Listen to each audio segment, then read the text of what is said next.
All the Young Dudes by MsKingBean89, Chapter 108, 6th Year. Marry, marry.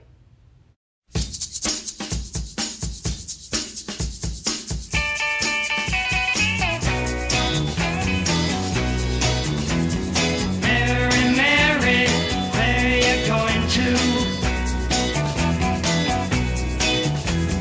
Mary, Mary, can I go too? This one thing I will vow you, I'd rather die than to live without you. Mary, Mary, where are you going to? Friday, 5th February 1977. The rest of January seemed to whiz by in a blur, and Remus just tried to get back to normal.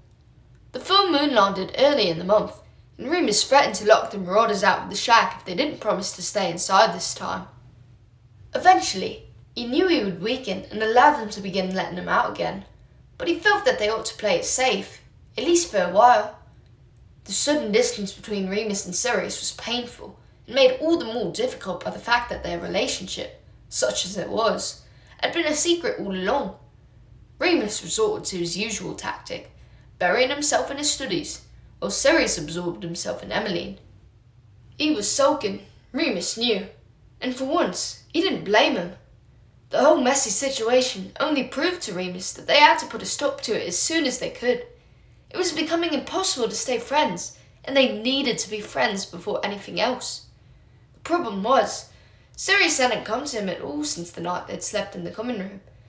Remus was terrified that this meant that it was already over, that Sirius had come to the realization on his own and simply chosen to stop, and Remus would not allow that. It couldn't just be finished without either of them saying anything about it, surely. "You held my hand," he wanted to say. "You saw me cry." The day after the February full moon, Remus lay in his usual hospital bed, pondering these things. He had a cut on his arm, which Madame Pomfrey had told him to practice his healing charms on. It was very basic, but he was so tired after his transformation. "You have to try, dear," the Better Witch said, unsympathetically. "You want to be able to take care of yourself after the moons, so you just have to learn to find the strength." He prodded the cut, already healing by itself now, making another half-hearted attempt to fix it. Nothing. The marks Livy had left were dulled to pale pink now, and Madame Pomfrey thought they would probably vanish, in time, as they weren't inherently magical wounds. "You're welcome to leave," she called to him, now from her office. "If you're just going to sit there moping, go and see your friends." Remus didn't bother telling her that it was his friends, rather one friend in particular, he was moping about. But he never thought twice when she gave permission for him to leave, so he got up and dressed quickly, hurrying out of the hospital wing. "See you Tuesday," he called on his way out. It was after lunch, and there was only one lesson left that day, Cab Magical Creatures, which Remus wasn't much in the mind for. He was ahead of the rest of the class anyway, and no one would miss him. He sloped along the corridors aimlessly for a while, still thinking about Sirius and Emmeline, and how he was going to... Wait a minute. He stopped and frowned, looking at the nearest portrait. Something was very off about it. The painting depicted an elderly wizard with thinning hair and a neat little goatee peering through a large golden telescope. For some reason, he was wearing an enormous bright red curly wig. It didn't seem to bother him. He just kept adjusting the side of his contraption, murmuring quietly to himself. Remus snorted and looked at the next picture along. This one contained a group of pretty, buxom young shepherdesses tending to their flock, and they all had bright red wigs on too. The same with the next portrait, a witch carrying an overflowing basket of fruit, garish scarlet curls mounted on her head. And the next, a sinister-looking monk, whose red wig actually sat on top of his head. None of the subjects of the painting seemed at all perturbed, as Remus followed the trail of bizarre headwear to the third-floor mezzanine. "Padfoot!" Remus gasped when he found the culprit. Sirius was at ease, hands in his pockets, chatting casually to a painting of a giggly sea nymph in a large golden frame. When she saw Remus, she gave a shriek and dived into the waves below. "Oh, Moony, what'd you scare for?" Sirius tutted. "I was just about to cast the spell." "This is brilliant," Remus grinned. gesturing at all the pictures he'd passed. "How come you never told me you were doing it? Is Jameson on it?" "Yeah, he's taking the East Wing," Sirius nodded, moving on to the next painting. "We just had the idea walking back to bed this morning. Sorry, thought you'd be sleeping still. Madam Pomfrey let me go." "Oh, right. You'll probably want to get to the library or something. I'm nearly finished here. No need for you to stick around." Oh shit!" The big grandfather clock in the great hall had begun chiming. Every classroom door was about to burst open, and students come pouring out for their next lesson. "They'll know it's us," Sirius said. "Quick!" He pulled James's invisibility cloak out from his robes and raised it up like a tent. Remus hurried to get under it, crouching slightly to compensate for their height difference. They both backed against the wall and waited. The doors began to slam open one at a time, and torrents of students filled the previously quiet space. Invisible and trapped, Remus realised that this was the best chance he'd had in days. "Oh!" he whispered, directly into Sirius's ear. He felt the other boy tense. "Are you still angry with me? What are you... You're avoiding me?"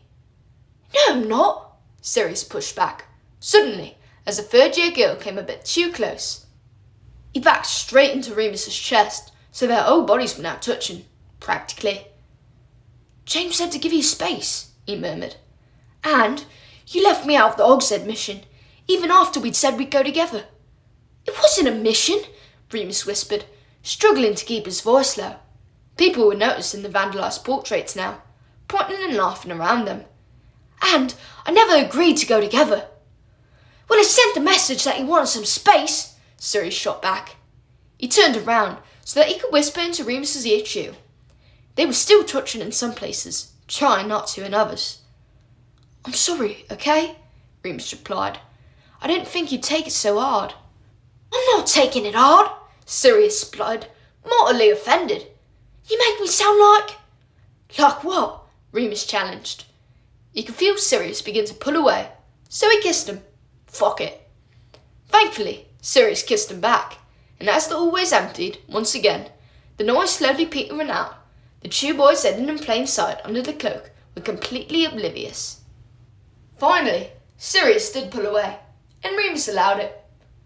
"So now you like me again?" Sirius grumbled. "Can't bloody keep up with you." "What are you talking about? You were avoiding me." "I thought you wanted me to." "Well, yeah, okay, I did, but not until we'd at least talked." "I really don't see what there is to talk about." Sirius threw off the cloak.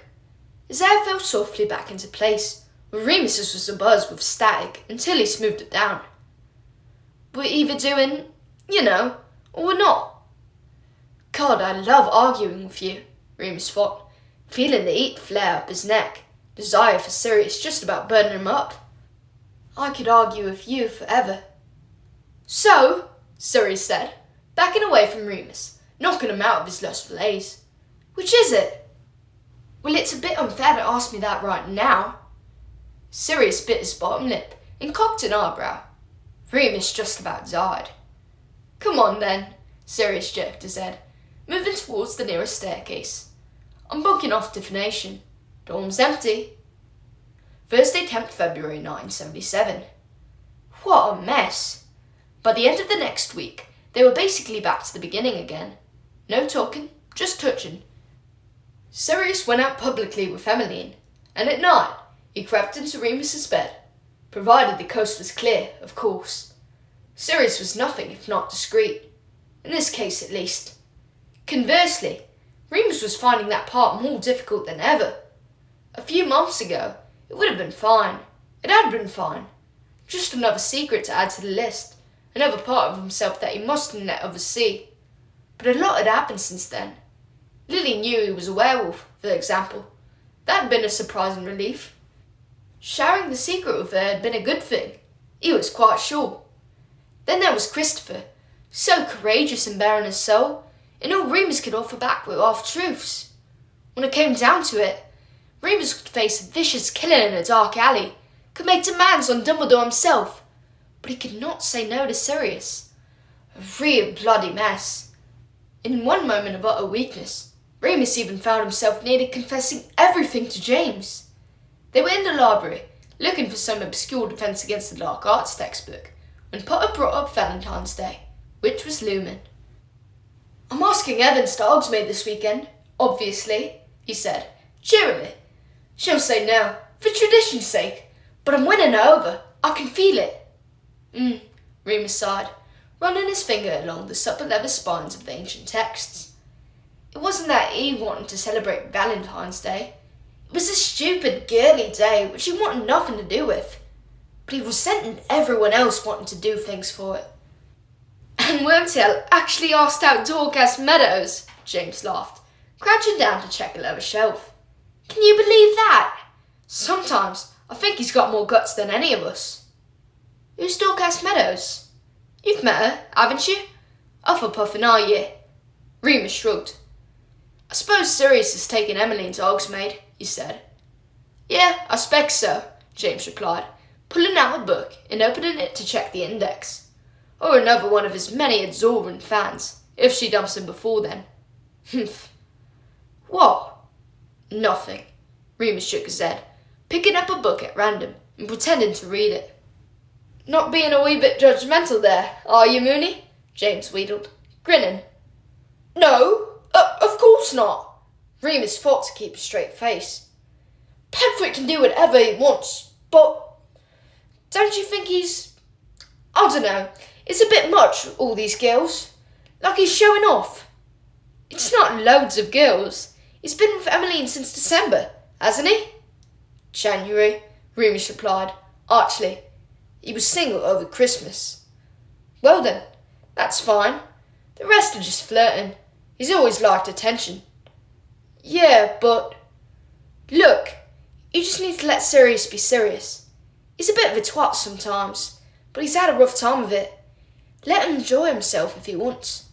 James stood up and looked at him sideways, appraising. "You know, Moony, it wouldn't kill you to have a bit of fun either." "Ha!" Remus snorted. "Oh, mate!" James leaned over his shoulder to read the book Remus had opened. "Well done, you found it!" "Have a bit of fun." So perhaps Remus could blame it all on James. What happened next, anyway? Saturday, 12th February 1977. She'd been flirting with him for ages. Remus knew pretty well what flirting looked like by now. And the way she smiled, head tilted downwards. The way she had started pressing her hand to his chest when he made her laugh, which definitely seemed to happen more than usual too. That cute little wiggle girls do when they're fixing their tights. Eventually, they found themselves alone in the common room on that Hogsmeade weekend just before Valentine's Day. Homework finished, sitting squashed up on the sofa, and she just asked, which was more than Sirius had ever done. Remus and Mary had always been good friends. He liked her a lot. Her sunny, carefree nature had always appealed to his own gloomier side. Her confidence to his introversion. He had ignored the flirting altogether, finding it mildly flattering, but otherwise uninteresting, until she decided to stay at the castle with him instead of going to Hogsmeade. "How come you're not on a date, anyway?" Remus asked, as they signed off the last few notes for their history essays. "I wanted to spend time with you," she smiled at him, settling back into the couch, her thigh touching his. "Can't have you here all lonely." "I'm not as much fun as roaming Rotherhithe, I bet," Remus laughed, still not quite believing the direction this was going. Her hand was on his knee. Was she going to leave it there? Oh, crikey, no, she wasn't. "Well, I don't know about that," she said, her voice low, leaning into him now as her long fingers moved slowly upwards. "I'd like to judge for myself." She blinked slowly and leaned in, kissing him softly on the lips. He was frozen to the spot. She smiled cheekily. "Well, do you fancy it?" She was very pretty.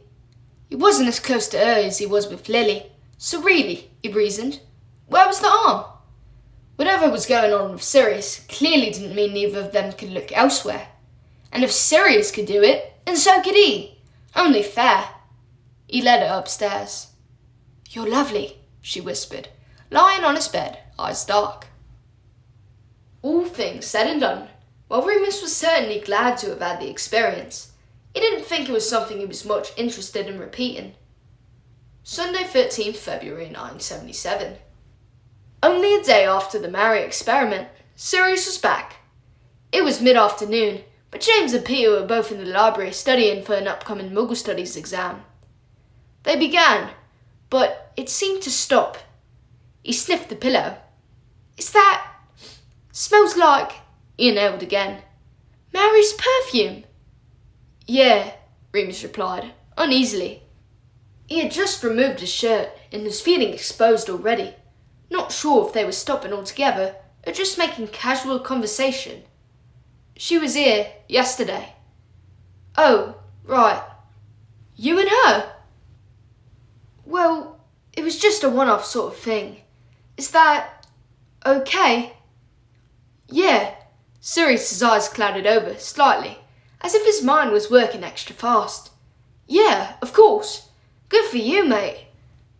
I know you two were... but it was ages ago now, and you're with Emmeline, so... Of course. I'm pleased for you, honestly. Mary's great." "Yeah, she is." There were a few moments of silence, and Remus considered putting his shirt back on, but then Sirius leaned over, his expression changing, like a storm passing. He touched the scar that started at Remus's collarbone, dragged his finger down along its ragged path to his navel. Remus shivered. "So, how was it?" What? Remus just wanted to close his eyes, relax under Sirius's long fingers. "Sex," Sirius said. Remus's eyes opened, confused. He wanted to know. "It was good. She's, so soft, you know, you know." "Yeah," Sirius breathed into his neck, half on top of him now. Afterwards, they sat beside each other, and all Remus wanted to do was lay his head on Sirius's burning chest and close his eyes and just be. But he didn't. He stared at his friend, who was already lighting a cigarette, skin still pink and shining, and thought to himself, ruefully, "This will never be enough."